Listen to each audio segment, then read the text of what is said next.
So I'm going to do a little video on crunching and some of my final edge techniques as far as where I'm at right now.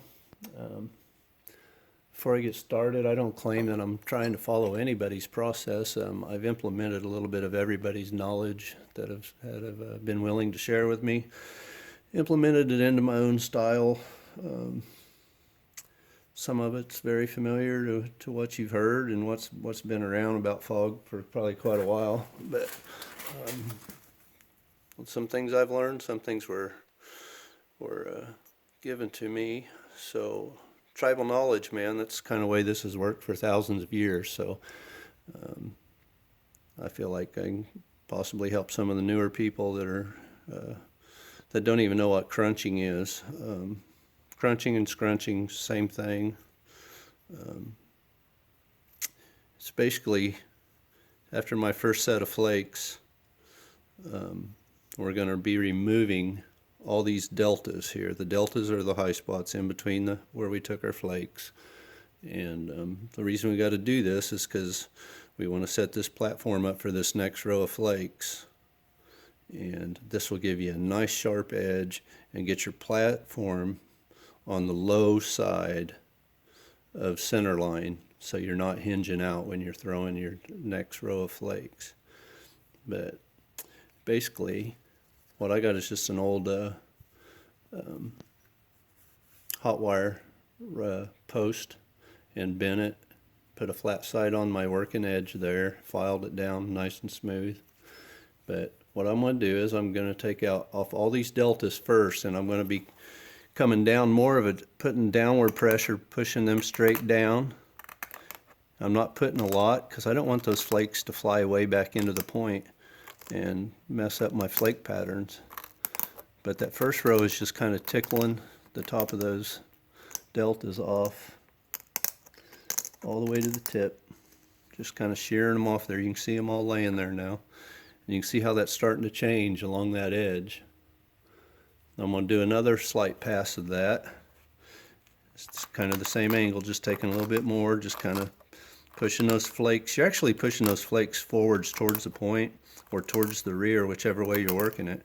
And it's shearing those flakes that way instead of running them in towards the body of the point, which is what you want. You want to keep that as clean as you can. Okay, so now I'm getting closer. We're almost right to the edge of center line right up here. I still got it pretty thick back here, so I'm going to take some more of that off before I do my final crunch on that. So I'm just going to take a little bit more off there. A little bit more, because I'm going to get ready to take a big bite here in a minute and move my center line below the old center line. So, okay.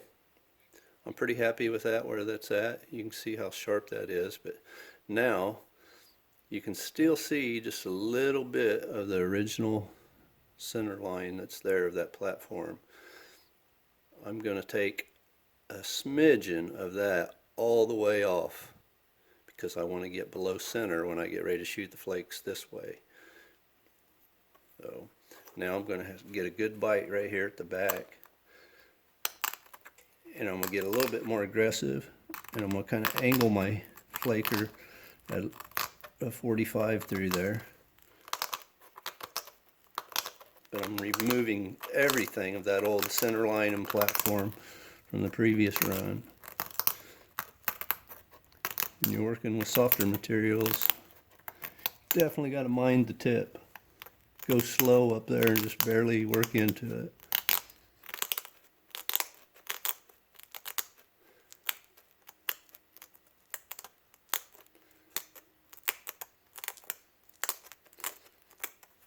You can see all the flakes that came off there that I've pushed, all the material I removed. And you can see that this edge is getting really sharp, and it's actually below center right now, all the way down to here. I still need to take a little bit more off the back.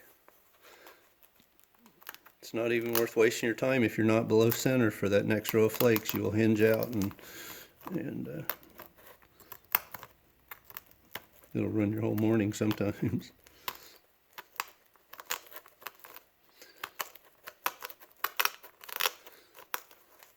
Now there's a lot of people that do these different.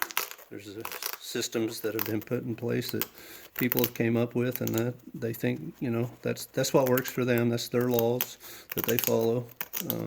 I implement bits and pieces of other people's ideas, but the principles are the same. The laws are the same. You have to be below center of that center line before you can get good flakes on this side. So now at this point, you can go to a grinder and just grind that at a 45 and set up your platform. You can make your platform 15 thousandths, or you can make it 40 thousandths, whatever you feel comfortable with.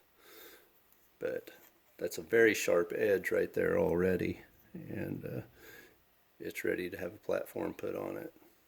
So I'm going to set that one aside and grab a piece of obsidian. Not that one. Let's go with this guy. You can see I've already crunched that side. Here's the side that needs to be crunched. These are old fails I've had laying around for quite a while. That's about an 060, 070 thick platform, a little narrower towards the tip. Once you get into this longer, you can actually take these platforms down a lot thinner. But I figure most people probably aren't there. I'm not there. I do it occasionally, a couple times a week just to practice. But right now, hey, a lot of us are here at this point, or even thicker. And this crunching will really help you get your edges looking nice. But I am now going to take this off this edge, and I'm going to do the same thing. I'm just going to tickle it, knock those deltas off. Kind of almost a straight downward angle.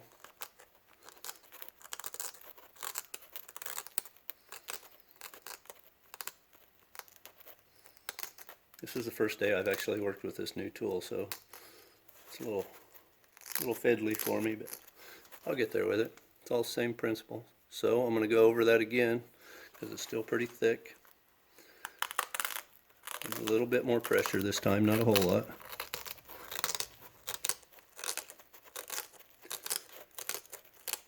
A lot thinner at the tip, so I don't have to do as much up there. Okay, you can see that I still got, I don't know, 020, 030 material right there, coming back to probably 040.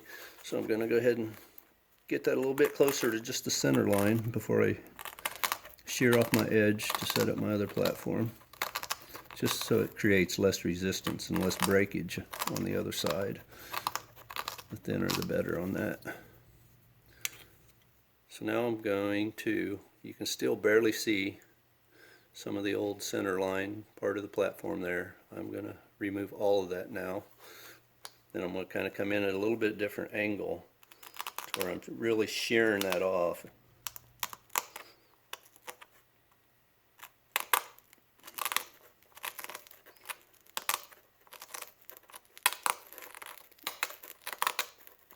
You can see the flakes flying off there. It's crunching it pretty good. You want to do as less damage to this face side as you can, so you can't really see it, but every time I'm pushing down, I'm actually pulling out at the end. I'm pulling away from the point. That's to protect this surface on this side that I'm flaking, because I don't want any flakes or chips on the edge when I'm running my next set of flakes. You know, I did get one or two right there, but you can still clean those up.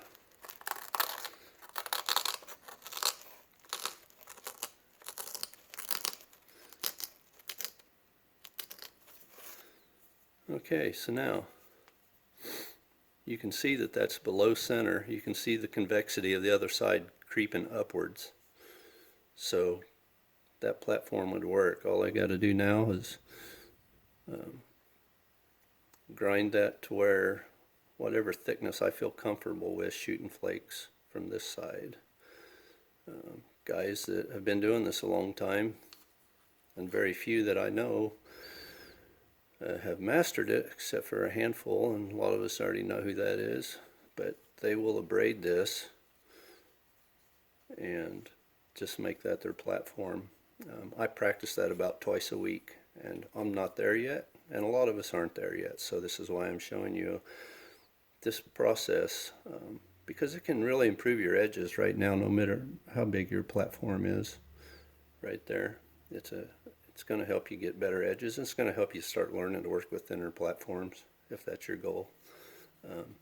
But yeah, you would just take that to the grinder and make your platform whatever thickness you want it, and flake this side. But I can tell you that is really sharp all by itself. So what I do, and this goes against a lot of the books of what everybody's said, hey, you got to do it this way, you can't do it that way, but let's say I went ahead and already flaked this side. Okay, so what I did was I would come back then and I would crunch my deltas off my final pass, same way I did with this.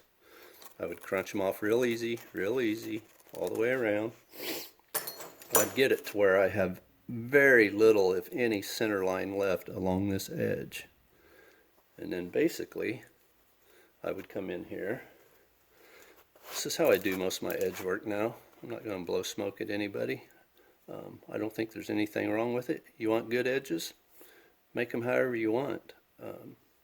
There's no laws here on what you can do and what you can't do. You just get creative with what you're doing, and that's really how new ideas are came up with. I'm sure this isn't a new idea, but it is to me. I mean, I kind of figured it out myself, and it's working for now till I get to where I'm shooting off 15,000 stick platforms.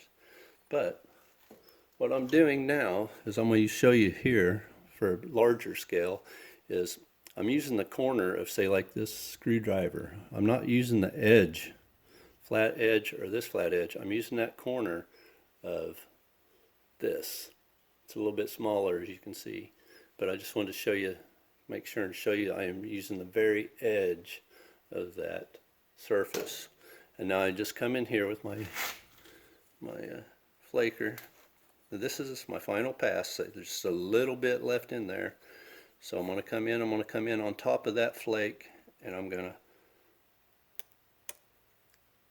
just take a little bit off the corner. And I'm coming on top and putting down pressure, and it's clearing what's left of the center line off the point.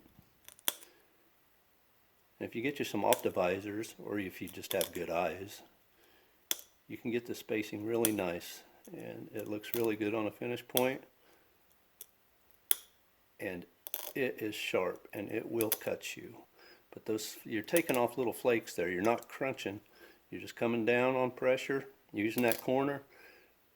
And obsidian's real touchy. You got to go really easy with it.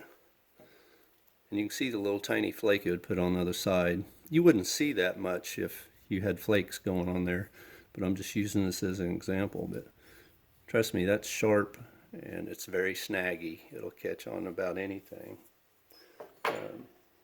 I know a lot of guys do slab napping. I haven't done slab napping in a long time, but I wanted to, show you that you could utilize it real easy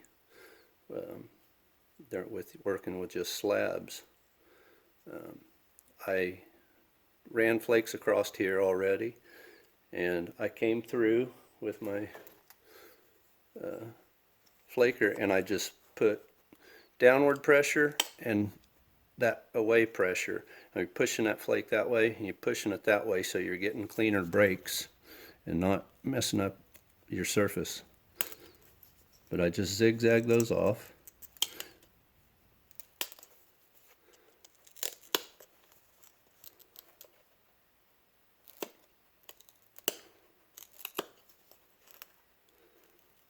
I'm still putting pressure towards me when I'm doing it that way, and this pressure's going that way to get the cleanest edges we can.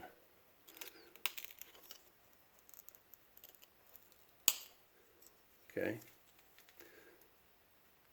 So now what a person would do is just take, you want to get an even platform here, a fresh platform, because you can braid that if you want and try throwing off those old deltas, but it's just not going to work really well unless you spent hours perfecting that. But you can just take off whatever you want. This actually works better on thicker stuff if I put my finger on here. I think I'm just going to put a handle on this eventually and take the deal out of it. But you can get on this and get pretty aggressive with it because it's thick. But you want to get your platform all on one center line of the point. Move it. See, it's already coming down past center on this side. So we can get a cleaner platform than that.